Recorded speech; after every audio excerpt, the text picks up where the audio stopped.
Vamos lá, meus irmãos, dando sequência aqui ao nosso 10º dia, segundo bloco. Vamos lá, os slides do livro de Ruth, uma síntese, é claro. O Júnior pode estar lendo para nós. Autor provável. Autor provável, Samuel. Pode continuar lendo. Tem uma tarja preta aqui. Ah, então tá. Do lado esquerdo. Pronto.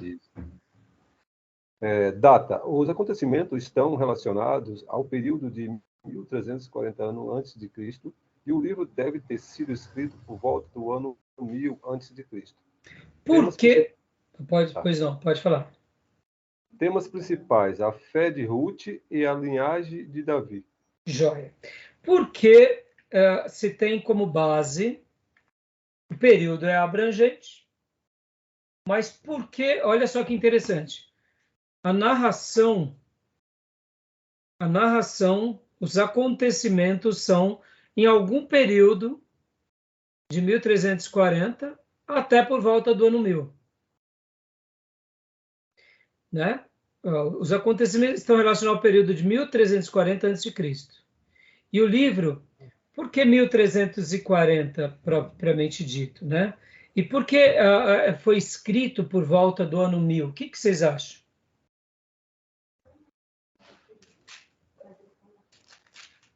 Será que tem alguma coisa que o livro registra que dá essa ideia?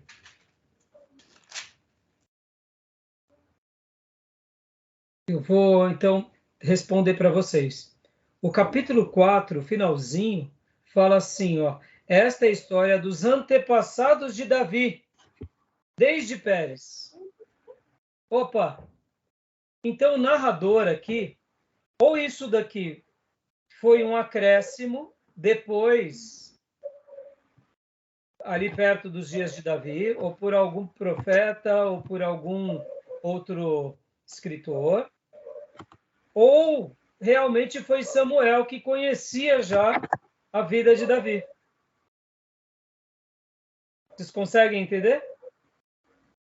Uhum. Porque ele está registrando uma história dos juízes, mas ele está registrando naqueles dias, porque ele conhece a pessoa de Davi. Como eu disse, de duas uma. Ou esse finalzinho do livro é um acréscimo, não que deixe de ser inspirado, mas vamos imaginar que algum profeta, depois de Samuel, Natã, por exemplo, tenha colocado esse detalhe, guiado por Deus também. Mas eu, particularmente, acredito que o livro foi escrito por Samuel, e, de fato, Samuel logo depois que ele já tinha ungido Davi, antes da morte dele, é claro. Entendeu? Porque pode ver que essa é a história dos antepassados de Davi, e não diz do rei Davi. Interessante, né? Poderia dizer rei Davi, né? Mas espera aí, para Davi aqui já ser rei, Saul já teria morrido. Ele já teria se tornado rei, pelo menos, de Judá ou de Israel. Mas, no caso aqui, só fala de Davi. E fala de Pérez, gerou Hezron, Hezron gerou Ram, Ram gerou Abinadab, Abinadab gerou Nasson, Nasson gerou Salmão, Salmão gerou Boaz, Boaz gerou Obed, Obed gerou Jessé, e Jessé gerou Davi, ponto final. Interessante, né? Por isso que é por volta do ano 1000. Tá bom? Uhum. É claro Sim. que essas datas, viu, meus irmãos, elas não são precisas. Você tem que lembrar que na antiguidade, 50 anos não é nada. 1050, 1950, 50 anos na antiguidade é pouco tempo, tá? Então, isso acontece, tá bom? Tudo bem? Uhum. Tudo bem. Alguma dúvida, irmã Cleusa? Alguma dúvida, Júnior? Não, acho que está bem explicado. Tá bom. Temas principais. Por favor, pode ler. A fé de Ruth e a linhagem de Davi. Joia. Divisão fundamental do livro. Primeiro, o amor de Ruth por sua sogra Noemi e sua escolha em servir ao Senhor. Maravilhoso. E tanto é que o versículo-chave de Ruth é Ruth 1,16, aonde diz, Ruth, porém, respondeu, não insistas comigo que te deixe, e que não mais te acompanhe. Aonde fores, irei, aonde ficares, ficarei. O teu povo será o meu povo, e o teu Deus será o meu Deus.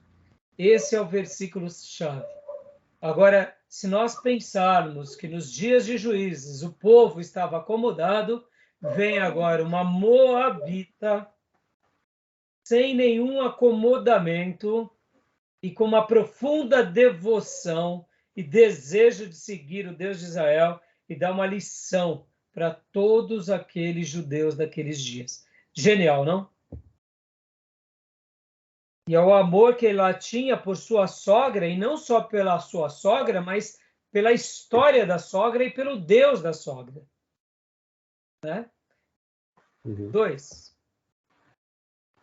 O trabalho de Ruth nos campos de Boaz e o encontro com Boaz. E aqui outro acontecimento importante, que aí a gente vai entender um pouco sobre a história de Boaz e os acontecimentos. 3. O noivado de Ruth e Boaz. 4. O casamento de Ruth e Boaz. E agora a gente vai para os fatos importantes. Irmã Cleusa, consegue ler ou não? Fica ruim para a irmã. Consigo, pastor.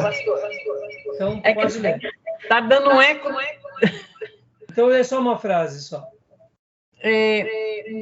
É o relato mais famoso da conversão de um gentil à fé de Israel. Aleluia. Obrigado, minha irmã. Por que é o relato mais famoso? Mas, pastor, e Raabe? Por que Raabe ficou menos famoso do que o episódio dessa Moabita? O que difere, irmãos, de Raabe para Ruth? Vamos lá.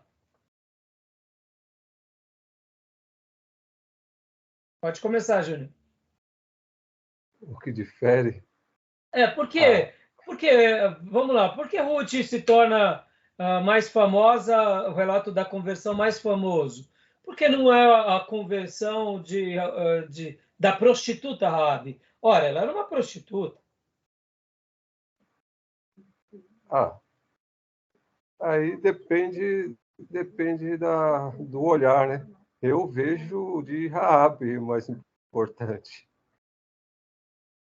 Entendeu? As duas são importantes, mas assim, pela questão lá de ela, de ser prostituta, enfim, uma pessoa muito, por exemplo, igual os leprosos, uma pessoa que era desprezada, né? Enfim, eu acho que, embora a Moabita aqui, né, também tinha hostilizada pelos judeus, se achava raça pura, né? Mas eu acho que Raabe é algo que traz mais significado. destaque. Mais destaque. Exatamente. E a irmã consegue entender porque é o relato mais importante? Não, pastor. Não. Então, na realidade, toda conversão é importante. Não tem maior ou menor. Mas o que se destaca aqui, por ser mais importante, não é nem o fato do livro receber o título do nome dela. Mas o que é mais importante, de fato, é porque há uma postura ardente do coração dela de querer seguir o Deus de Israel e acompanhar a sogra. Pode ver que a declaração de Ruth é uma das declarações de fé mais ousada que uma pessoa poderia ter nesse contexto. Porque pense assim, era uma fé diferente da fé de Raabe, porque a fé de Raabe foi importante, foi, mas Raabe, ela quis a salvação em Deus de Israel e a proteção no Deus de Israel. Mas diferente de Raabe, Raabe poderia ter ido até o acampamento dos judeus e lá se rendido ao Deus de Israel. Concorda? Seria mais ou menos isso. Se Raabe tivesse feito isso, aí eu diria que as duas estavam em pé de igualdade. Ambas tiveram fé, ambas acreditaram no Deus de Israel, concernente à sua salvação, ambas são história maravilhosa. Mas o destaque da conversão de Ruth ser mais significativo é porque essa nação, ela tinha uma história de aversão ao povo judeu. Já eu vou mostrar para vocês aqui o mapa, mas os moabitas, eles são descendentes de Ló. No primeiro momento, nenhum problema, mas depois de algum tempo, os moabitas, eles de fato, eles se tornam um povo que hostilizam demais os judeus. Então, o que acontece? Os moabitas, eles tinham uma história contra o povo de Deus, lá já nas planícies de Moabe, quando o povo de Deus estava passando, junto com os outros reinos ali, que não deixaram Moisés passar, eles foram hostis. Então havia uma hostilidade profunda já há décadas.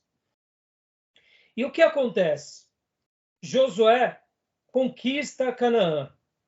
Moabe continua sendo um lugar ainda hostil aos judeus, mas sem nenhuma proximidade. Passam-se vários séculos ou décadas. Vem esse acontecimento e uma moabita, por livre e espontânea vontade, deseja agora o quê? Se converter ao Deus de Israel.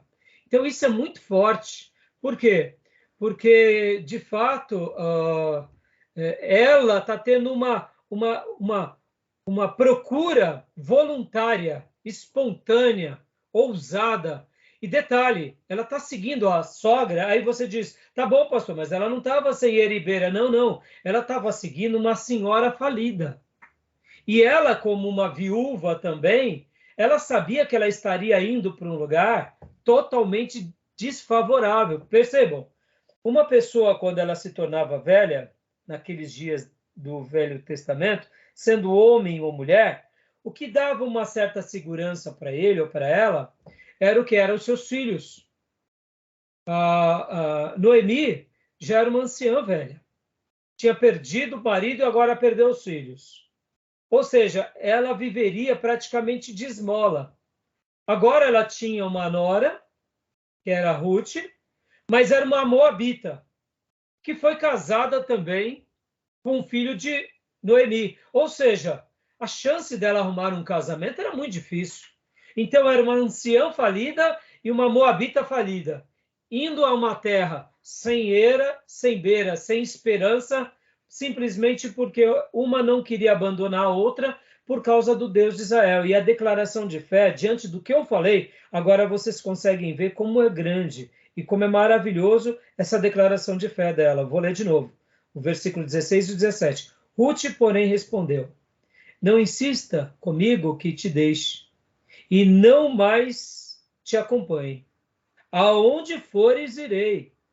Aonde ficares, ficarei. O teu povo será o meu povo, e o teu Deus será o meu Deus. Aonde morreres, morrerei, e ali serei sepultada. Que o Senhor, o Deus de Israel, me castigue com todo rigor, se outra coisa que não a morte me separar de ti. Meu Deus do céu. Ela não estava aqui com espias apontando uma espada, dizendo, nós vamos destruir Moabe. Ela estava aqui simplesmente, voluntariamente dizendo, Noemi, não me atrapalhe. Noemi, o teu Deus é meu Deus, e que ele me castigue se outra coisa que acontecer comigo, se eu não te acompanhar. Então, por favor, não me resista e não me impeça de te acompanhar. Por isso que é o relato mais famoso de conversão. Nós vemos muitas atitudes de fé ousada, Mas essa atitude dessa... Guardem isso, não era uma moabita. Ela não era uma judia. Isso é extraordinário. Vou até dizer aqui, vou parafrasear, tá bom? Ela foi um tipo Abraão do sexo feminino. Entendeu? Concorda? Ela foi um tipo Abraão. Ela, pela fé, abandonou tudo pela fé. Não tinha muito, mas ela tinha quem? Ela tinha sua família, ela tinha sua história. Ela podia ficar com o seu povo. Não, ela preferiu assumir os riscos para seguir o Deus de Israel junto com a sua sogra. Tá bom? Então, isso que é fantástico. Agora eu vou mostrar o mapa aqui para vocês. Tudo bem? Alguma dúvida? Não, acho que Não? tá ok. Acho que eu fiz o contrário, né? No tempo lá, o povo... eu falei que os judeus eram hostilizados. Nesse tempo era o contrário, né? Eles hostilizaram. Eles foram utilizados pelos moabitas, né? Foi o contrário, né? Mas aí depois, é óbvio que depois no livro de Juízes, nós vamos ver os midianitas atacando eles e vamos ver os moabitas. Sim, Aí claro. os moabitas também hostilizam os judeus e os judeus também lutam contra eles e etc. Então, agora deixa eu mostrar outro gráfico aqui para vocês. Olha a cidade de Moab. Olha aqui que interessante. Aqui para baixo está o Egito, né? Aqui o Mar Morto e aqui o Edom, os Edomitas. E Moab é essa região aqui, ó. Enorme. Lembra de Balaão? Ele foi contratado, sim, Balaão, pelo rei de Moab. Moab, é verdade. Entendeu? Olha que interessante. Para quê? Para praguejar o povo de Deus. Ou seja, olha a história. Mas, pastor, eles não eram descendentes de Ló. Em outras palavras, eles não eram meio parentes, eram, irmãos, mas várias gerações foram se passando.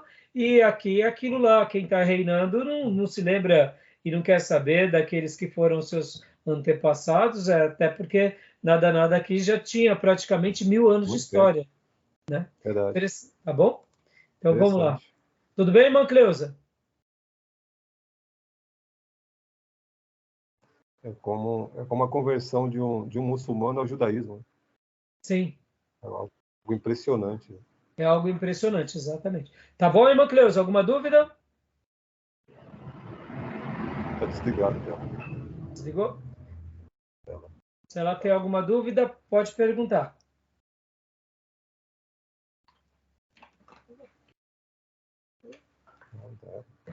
Então tá bom. Então, vamos continuar aqui, Júnior? Vamos. Pode dizer? Pode ler. O versículo 1:16 é o mais famoso. Aspa, onde fores, irei. Onde pousares, pousarei.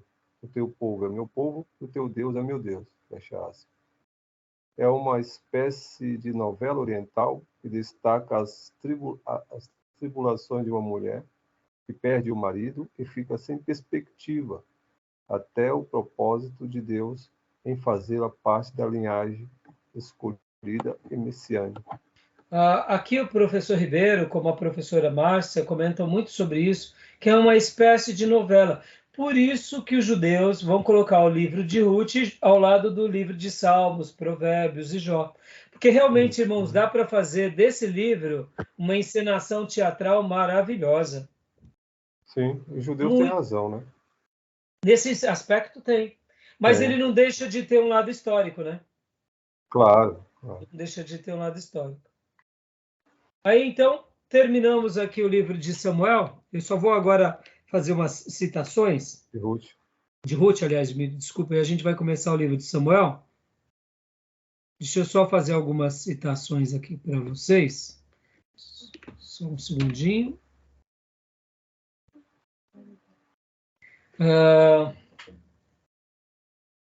Alguma dúvida sobre o livro de Ruth? Não, acho que está claro, né? Tá? Não tem nenhuma dúvida, né? Uma coisa muito interessante, a professora Márcia, ela fala uma coisa muito legal. Ela comenta sobre os nomes, né? Eu gosto muito de de sempre pegar o material. Quando eu estou lendo um livro, fazendo um sermão, eu gosto muito de ver o significado dos nomes, né? E confesso que na maioria das vezes eu faço isso, mas tem vezes que você acaba não fazendo, etc. e tal. E a professora Márcia Zoller, ela fala uma coisa muito interessante. Ela comenta sobre essa questão dos nomes e os significados dos nomes dos personagens da história de Ruth. Por exemplo, Elimelec, que é o marido de Noemi, significa Deus é rei. Olha que interessante. Noemi, a esposa de Elimelec, significa minha alegria, meu prazer. Mara, que é o outro nome que Noemi dá para ela própria, significa amarga. Malom, filho de Noemi e Elimelec, significa doença. Quelion significa fragilidade. Orfa, a nora de Noemi, significa costa, nuca. Ruth significa amiga, companheira. Boaz significa pela força. E Obed, que é o filho de Ruth e Boaz, significa servo. E quando a gente vai ver assim o principal significado do livro de Ruth, a gente vai entender direito, irmãos, uma das doutrinas mais lindas do livro de Ruth, que é a fidelidade e a lealdade de Deus. E a lealdade em um ambiente de apostasia. E o legado dos ancestrais do rei Davi. E a grande questão de Boaz se apresentando como o grande resgatador. Você vai ver que na história aqui de Ruth, Boaz ele é o resgatador. E o que a gente lembra como tipologia de Cristo? O que é o resgatador? Senão aquele que compra o direito. Né? Pode ver que há uma cristologia aqui no livro de Ruth. Boaz ele compra o direito de se casar com Ruth. Pode ver que naqueles dias até o trâmite e o negócio foi feito aqui com ordem e decência, foi feito com critério, foi feito com zelo. E aqui nós entendemos que aqui é de fato praticado aquilo que lá em Deuteronômio 25, que era chamado a lei do levirato. Dote. Que é praticamente quase como um dote, mas só que, lembra, nesse caso aqui, é quase como a lei do levirato. Lembra que a lei do levirato era quando numa família morria-se alguém, o cunhado, logo na sequência, ele tinha que casar-se com aquela viúva, e aquele primeiro filho não seria dele, mas seria do seu irmão, para dar continuação à herança. Interessante.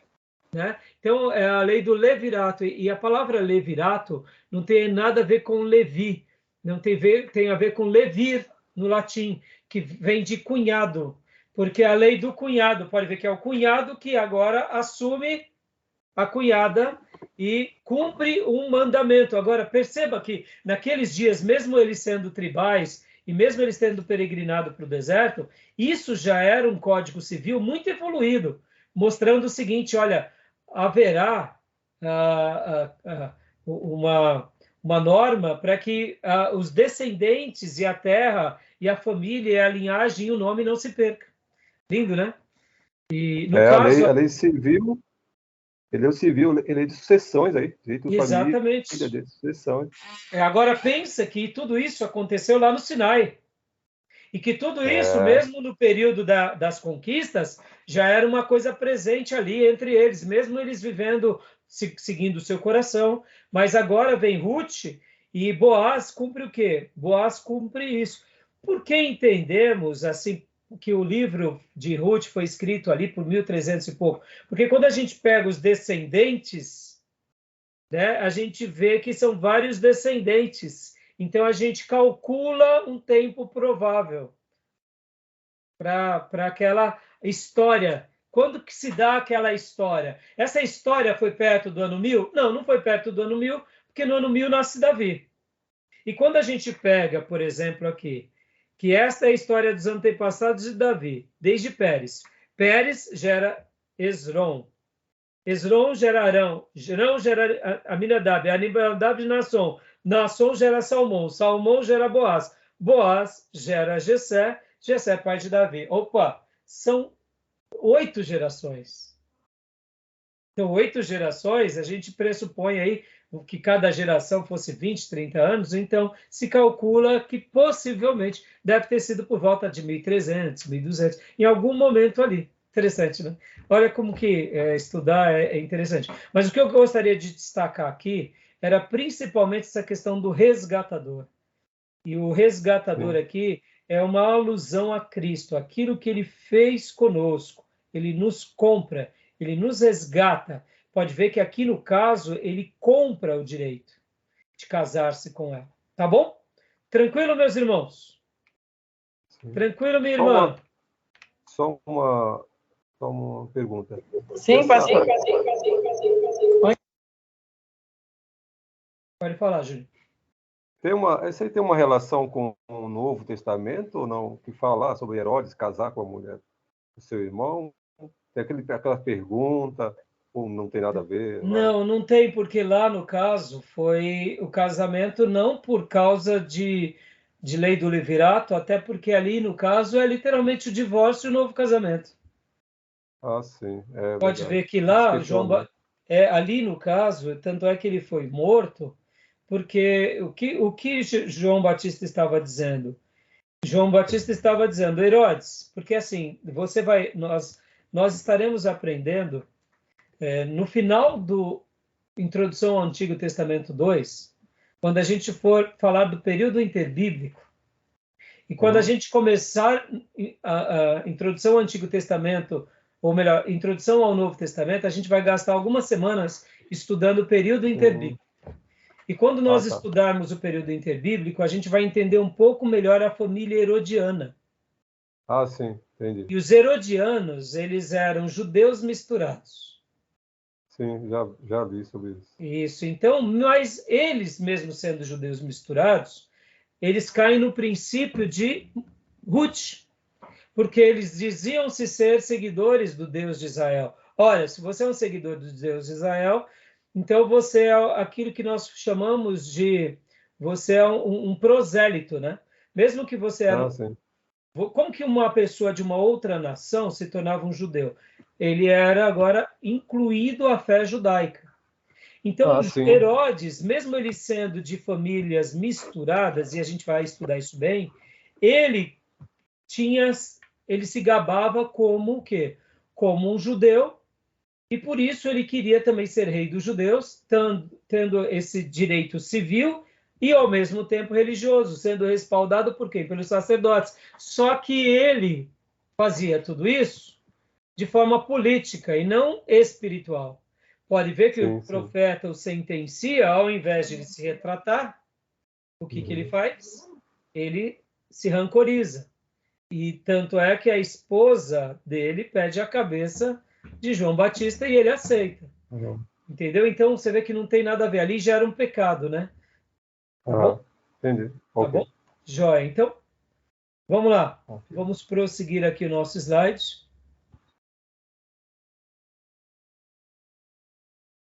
Deixa eu tirar aqui.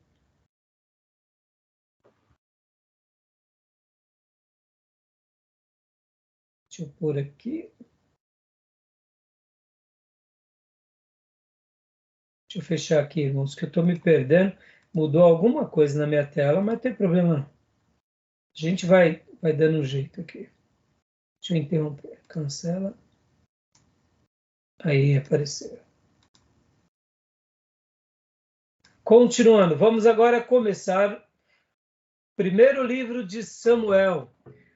Muitos estudiosos, por exemplo, a professora Márcia Zoller, ela, quando ela vai dar o livro, ela fala só Samuel, porque vocês lembram que, de fato, Samuel não tinha divisão de primeiro e segundo livro. Então, não está errado também você chamar. Vamos estudar agora o livro de Samuel, tá bom? Então, vamos lá. Muito pouquinho. Eu vou aumentar.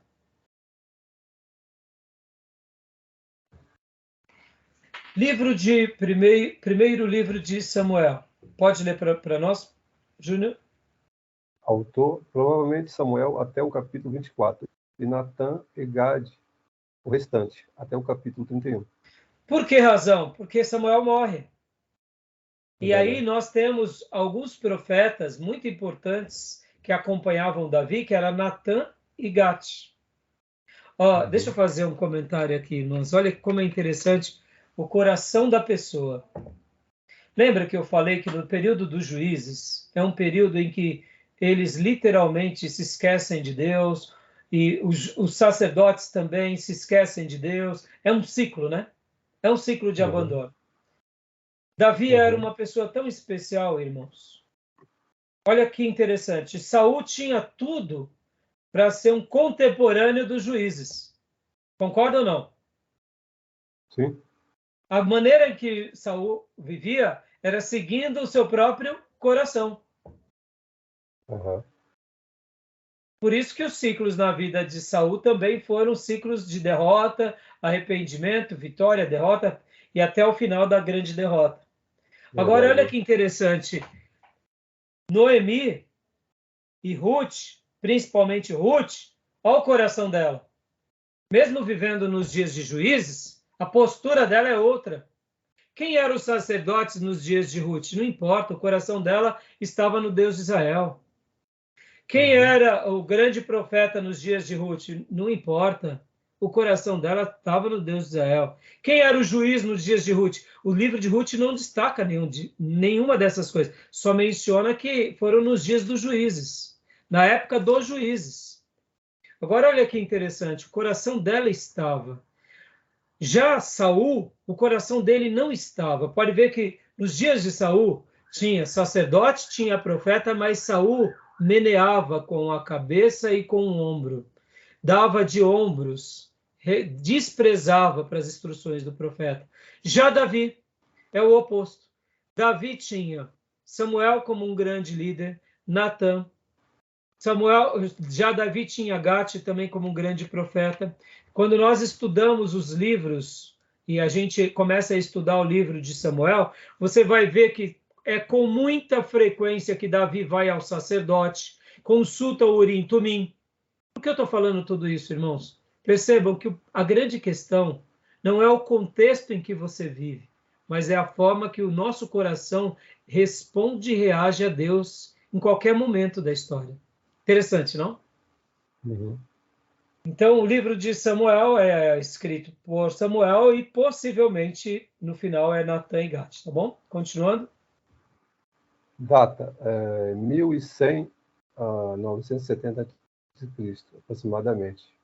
Por que aproximadamente? Porque vai registrar a história de Saul, a história de Davi, até quando ele está praticamente uma certa idade e aí ele até o final da vida dele, praticamente. Temas principais. Temas principais. Samuel como juiz e intermediário entre a época do juízo e o Reino Unido. Saul e Davi.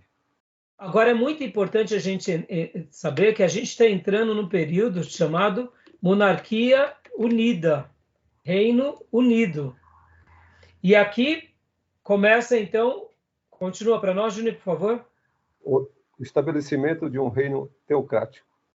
Então, é um reino teocrático. Na realidade, Deus sempre quis ter o governo teocrático e não um reino humano teocrático. Que o reino seria divino, né? E não humano, né? Sim. Pode ler para nós, Júnior? Divisão fundamental. Primeiro, nascimento e preparação de Samuel. 2, o reino de Saul, sua unção e rejeição. 3, o reino de Davi, sua unção como futuro rei, provações, fugas e a morte de Saul. Joia. Essa é a síntese, né? O esboço, a divisão fundamental. Agora a gente vai ver. Deixa eu só fazer um outro comentário aqui com vocês. Guardem isso, irmãos. O reino e a monarquia não era um projeto de Deus. Nós sabemos que, humanamente falando, um reino, uma cidade-estado, já era algo muito importante naqueles dias, para a sua atividade econômica, social, para a questão da segurança, para a questão do comércio. Já era uma questão de proteção, de continuidade daquela nação, no caso, né, daquela cidade-estado. E um reino, então, tinha uma projeção ainda maior. Porque agora, o que acontece? Qual é a grande diferença das 12 tribos de Israel para o reino? É porque agora essas 12 tribos estão centralizadas em uma única pessoa à liderança. Lembram que antigamente eram 12 príncipes. Em cada tribo tinha um líder. Assim como tinha, olha que interessante, tinham príncipes das tribos, tinham os sacerdotes e tinham os levitas. E como se não bastasse, Deus ainda levantava profetas. Perceba que a quantidade de líderes era bem significativa na nação. Então havia-se como você ter uma interação entre vários líderes, tratando dos assuntos e buscando uma resposta divina, buscando o que era melhor para cada tribo. Não tinha o fator unificador. Agora, com o reino unido, ou com o surgimento da monarquia, muda todo o panorama. Centralizou numa pessoa só, né? Centraliza numa pessoa só. E por isso que Deus não queria um rei. Por isso que o sistema de Deus sempre foi teocrático. Porque esse ser centralizador sempre foi do desejo de Deus de ser ele para com o seu povo, com as suas características peculiares. A figura centralizadora, ela não era um projeto de Deus. Pode ver que o juiz, quando ele era levantado para libertar. Podem ver que durante os períodos dos juízes acontece que alguns juízes foram levantados praticamente simultaneamente em lugares distintos, para praticar libertações distintas, já que se tratando que o lugar era bem amplo. Querendo ou não, as 12 tribos de Israel não era uma coisa muito próxima, ainda mais naqueles dias. Então, olha que interessante, quando a gente pensa, né, nessa questão centralizadora, ela é perigosa, porque aqui tem uma figura centralizadora política, econômica, social e religiosa. Por essa razão que também Deus permite a construção do templo.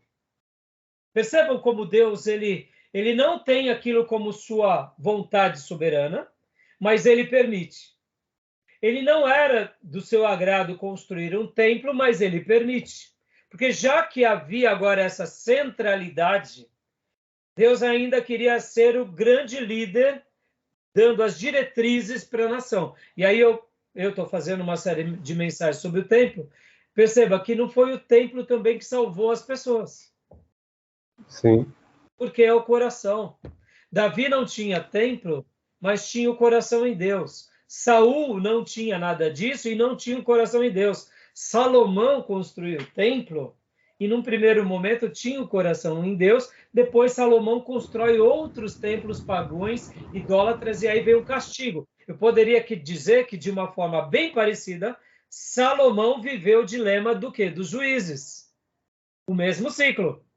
Pode ver que ele constrói altares, constrói ídolos, adora os ídolos, para agrado da sua mulher e das comunidades ali vizinhas. Ou seja, ele pratica também um culto político, nega Deus num primeiro momento, porque Deus ele não aceita ser dividido com ninguém. Deus permite o sofrimento sobre o próprio Salomão e ele volta-se para Deus, ou seja, ao ciclo também. Percebam que lá nos Juízes, qual que era a máxima da destruição deles? Fazerem a vontade segundo seu coração. Salomão, mesmo monarca, glorioso, com o templo, com a casa de Deus, certa ocasião foi fazer a vontade do seu coração. E o mesmo ciclo se repete. É interessante, né? Eu estou fazendo essas abordagens mais práticas, irmãos, porque, claro, isso está dentro do meu viés pastoral, como eu já disse, eu não consigo deixar de dar esses detalhes, até para enriquecer vocês, mas, ao mesmo tempo, eu vejo como a Bíblia ela vai resgatando esses valores, como a Bíblia ela vai sendo clara e poderosa nesse contexto, tá bom? Interessante que a questão não é nem nessa transição de tribo, né? Depois se tornou uma nação. O reino, a monarquia, o problema não é da adoração, não é nem do altar, né? Nem do templo, mas é como adora, né? A quem se dedica, né? Porque Salomão estava com o grande templo ainda lá. Verdade. Mas ele se corrompeu. Você vê como isso é perigoso, irmãos. E para nós aqui, eu não falo como fazendo juízo de valor, pelo contrário, eu falo e dentro do meu coração eu falo como também clamando a Deus, Senhor, tenha misericórdia de mim e tenha misericórdia de nós, porque muitas vezes nós, vendo a história, a gente se acha muito distante dela e fala, como nós, né, somos privilegiados por não estarmos vivendo assim, mas de repente vai saber dos nossos postes ídolos e das nossas inclinações erradas e isso tudo também me traz temor. Por quê? Porque uma coisa é você sofrer pela vida, sofrer porque Deus permite, ou sofrer até mesmo como um servo de Deus, e outra coisa é você sofrer por causa do pecado. Parece que é muito semelhante, mas não, é muito distante. Ao sofrimento, como foi Davi sendo perseguido por Saul, e ao sofrimento do abandono de Deus, como foi com Salomão, porque ele se esqueceu. Davi também, quando peca com Betseba, ele se esqueceu de Deus, ou seja, o sofrimento de Davi com Betseba é o do pecado. O sofrimento de Davi sendo perseguido por Saul é a provação da vida. São sofrimentos, mas muito diferentes. Diferente, né? Então, é o coração, né? É o coração. Então, eu fiz questão de comentar isso, porque a síntese da divisão do livro é essa, né? É o nascimento e a preparação de Samuel. Percebam que o livro dá esse destaque, e um destaque piedoso, mostrando que Samuel foi decisivo na história do povo de Deus, foi decisivo na monarquia, foi decisivo como profeta e como discípulo de sacerdote. Poderíamos dizer que ele também foi sacerdote por adoção. Então, Samuel foi extraordinário. Começa o reino de Saul e a sua unção, e o reino de Davi, a sua unção como rei futuro, provações e a morte trágica e horrorosa de Saul. Tá bom? Fatos importantes do livro. Pode ler para nós, meu irmão Júnior? Nascimento e preparação de Samuel são fatos importantes, pois estabelece o fim do período dos juízes e a preparação para a monarquia. Continua? Pode continuar. Oração de Ana, o fim da família de Eli e seus filhos corruptos. Dando aqui um destaque, mostrando mais uma vez que não importa a sua linhagem, o que importa é a sua obediência. Deixa eu fazer um outro apontamento também, irmãos, que a capital religiosa das 12 tribos de Israel ficava em Siló.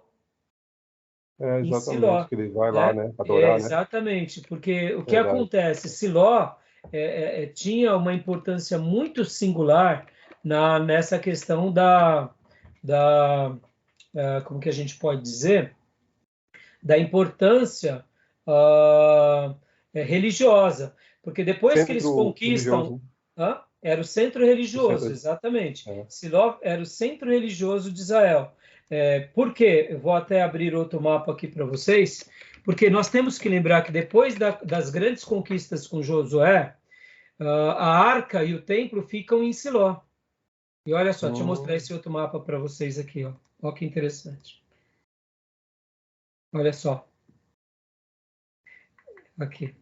Tá vendo? Aqui as 12 tribos. Siló é exatamente aqui, ó, na tribo de Efraim. Agora ficou bom, hein? Agora a imagem ficou bem ampla. Bem ampla, tá vendo? Aqui é Jerusalém, onde foi construído o templo.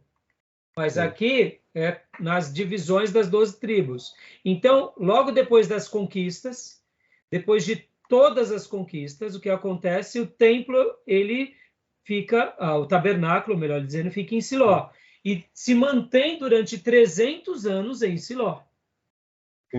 Com Josué, logo depois dos filhos de Eli, perdem aqui a arca, são derrotados, e aí a arca vai para as cidades aqui dos filisteus. Ó. Essa região é a cidade dos filisteus. Asdote, Ascalon, Gat, Gaza e Lax. As 5 cidades dos filisteus.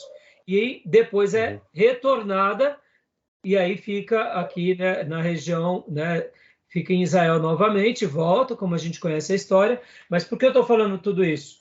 É importante a gente lembrar que havia uma sede religiosa, ou seja, não pode ver que até nisso Deus foi criterioso, coloca bem no meio, praticamente, da nação para que pudesse ser acesso. Jerusalém, propriamente dito, está quase no meio da nação, que a gente tem que pegar aqui, ó, que é aqui essa região todinha é Judá, né? Isso em verde claro, tá vendo? Aqui embaixo, todinha é Aham, Judá, né? Isso tudinho é sim. Judá, Simeão, Aidã, Benjamim. Depois, na divisão do reino aqui, onde tem essa marca um pouco mais acentuada, é quando se Sim. divide o reino.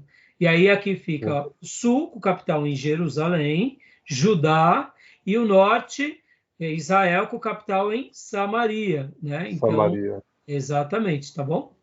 Então, só para vocês terem uma noção da geografia, tá? Judá, duas tribos, né? Como? Benjamim e Judá é duas tribos, né? Na realidade, Benjamim Judá acaba sendo é três. Na mas, realidade, depois vai virar. Judá, ela acaba unindo-se a Dan, Benjamim e Simeão. porque, sim, Elas acabam se mesclando, entendi. Porque né? seria 12, 10 É, e 2, né? e na realidade É. acaba ficando assim, porque quando há a divisão do reino, nos dias da divisão do reino só sobraram praticamente Judá e Benjamim. Mas a Ah, tribo tá. de Benjamim, nos dias dos juízes, lembram que a tribo de Benjamim e a tribo de Dan quase foram extintas? Uhum, sim. Lembram disso? Porque dois episódios, inclusive por duas situações que registrada no livro de Juízes, essas tribos quase foram distintas. E por causa disso, a tribo de Dan, ela sai daqui e vai para norte também, por causa de uma atitude bem Hum, maligna e bem macabra dos habitantes de Dan.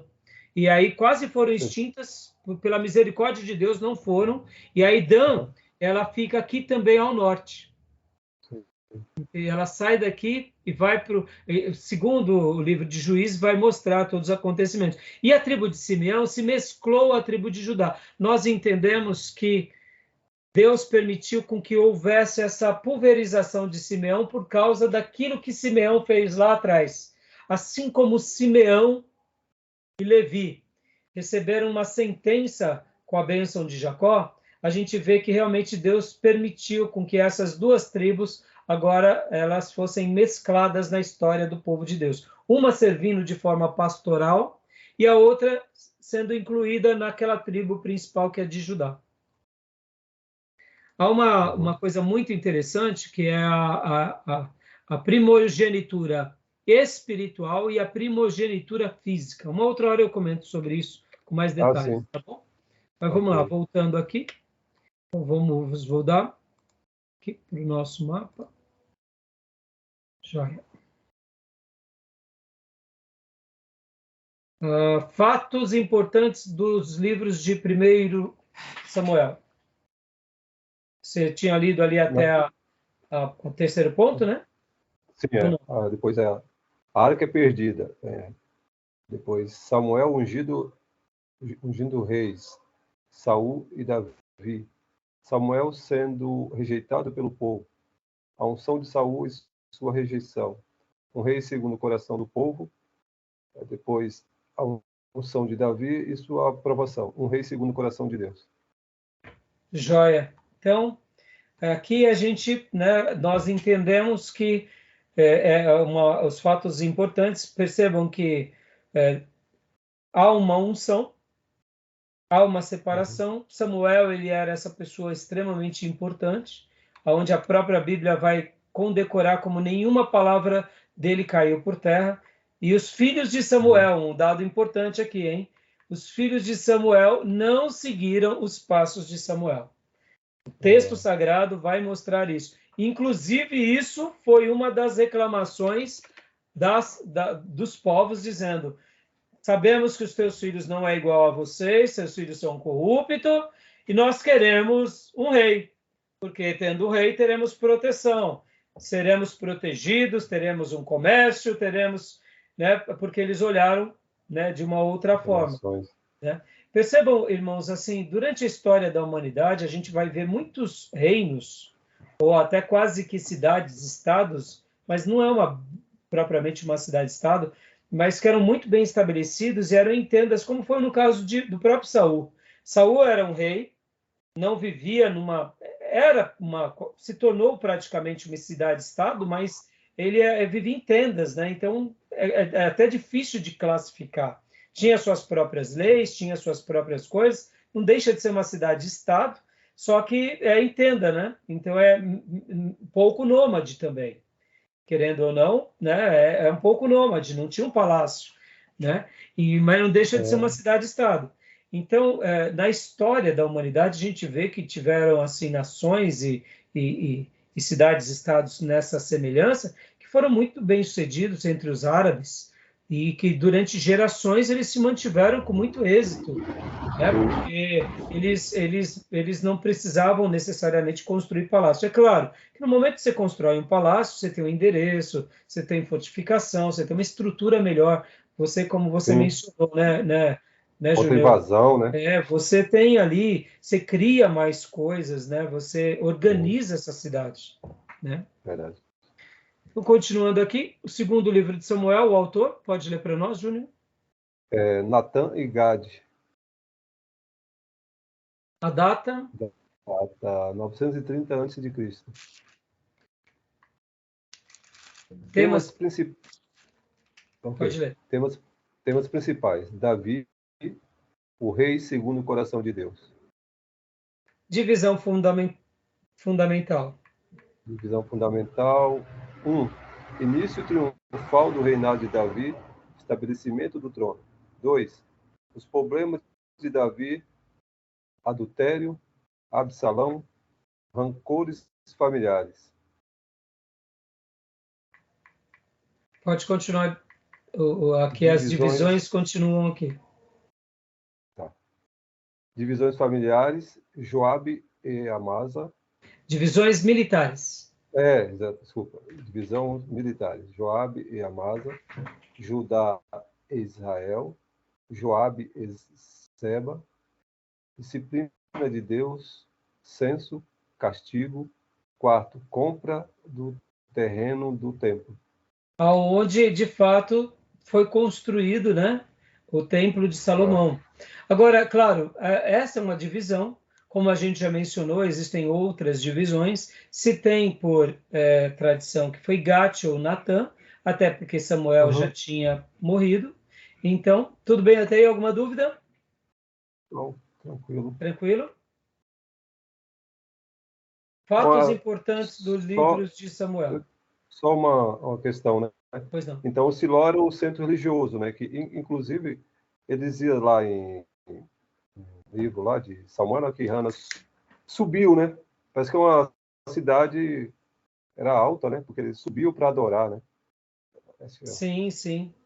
Tá. Geralmente, pode falar. E depois passou a ser Jerusalém, né? Exatamente. Depois passa a ser Jerusalém, né? Mas há uma transição, né? Pode ver que a arca tem uma transição. Ela, já que ela foi deslocada, então houve uma transição. Só que Siló sempre foi um lugar onde, de fato,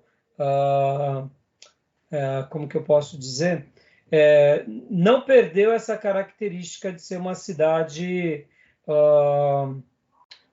religiosa. Siló, ela tinha esse viés, ela tinha essa característica, mesmo depois que, por exemplo, o tabernáculo vai para Jerusalém, e depois, com a construção do templo, a arca sai do tabernáculo e entra no templo, no Santíssimo Lugar. Siló sempre foi uma cidade onde haviam profetas. Vocês vão ver, por exemplo, no livro de Reis, que quando comenta sobre alguns profetas, falam o silomita, um homem de Deus, silomita, tal. Por quê? Porque era também da cidade de Siló. Sim, uma tradição. Por exemplo, em 1 Reis 14, quando Deus levanta aquele profeta Aias, vá a Siló, onde vive o profeta Aias. Então, Siló se manteve como um lugar aonde os profetas tinham morada. Interessante, né? Interessante. Interessante. E Legal. também tem uma outra questão super interessante que eu quero mostrar aqui para vocês. É o seguinte, espera aí.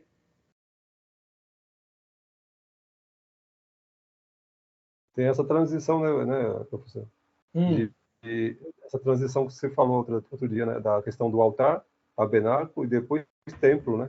Essas transições. Sim, tem a transição, porque a arca é tomada pelos filisteus, vai para as 5 cidades, faz uma arruaça, volta, depois fica na casa de Abinadab, depois tem aquele momento em que Davi tenta levar a arca, que tem a morte de Uzá, e depois vai para a casa de Obed-edom, e que só por último vai para Jerusalém. Então, tem uma transição, e essa transição é bem curiosa, porque quando a gente também vai estudar um pouco isso, Júnior, nós notamos que durou possivelmente quase 70 anos para a arca voltar para o tabernáculo, depois que ela saiu. Quase 70. Tempo, né? É bastante tempo. Por que bastante tempo? Sabe por quê? Olha que interessante. Foi nos dias do profeta, ou melhor, do sumo sacerdote Eli, que a arca foi tomada e ele morre. Samuel era pequeno. Samuel cresce, começa a profetizar. E ele vai visitando todas as cidades e ele tem a morada dele em Siló.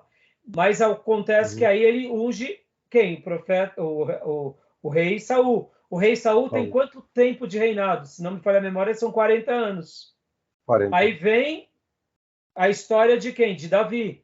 Davi começa depois de um período e reina sobre Judá. E depois somente que Davi se torna rei de Israel, que ele demora 7 anos como rei de Judá e depois 33 anos, se não me falha a memória, como rei de Israel, que ele reina também, se não me falha a memória, 40 anos. O que acontece? Somente depois desses 7 anos que ele consegue trazer a arca de novo, em algum período depois que ele se torna rei de Israel. Quanto tempo depois? Não sei, mas logo no início. Então, o que a gente deduz? 40 anos do reinado de Saul, mais uns 10 do Davi, e mais o período que a arca ficou lá na casa de Abinadab. Interessante, né? Entendi. Ou seja, quase 70 anos. É muito tempo.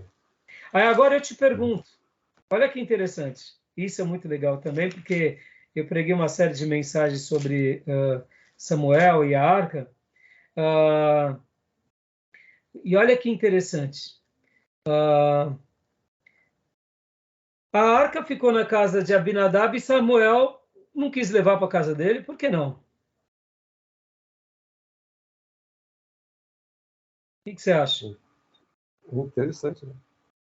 Ele não quis levar para lá, né? Então, por quê? Mas ele não era profeta? Sacerdote? Sacerdote? Por que ele não quis mexer com a arca? Percebe como isso é interessante? A região que a arca ficou, a arca permaneceu em Kiriat Jearim muito tempo, foram 20 anos. E todo o povo de Israel buscava o Senhor com súplicas. Em 1 Samuel 5, 1 Samuel 7, 2. Olha que interessante. Em Kiriat Jearim. Então, é bem interessante esses detalhes. Mas, Júnior, a pergunta, irmã Cleusa, a pergunta, por que Samuel não foi pegar a arca?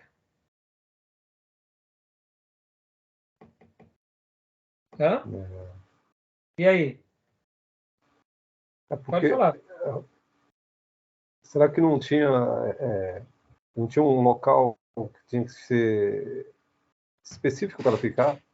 Então, essa é a grande questão. Samuel, ele era tão cheio de Deus, e eu deduzo, tá, irmãos?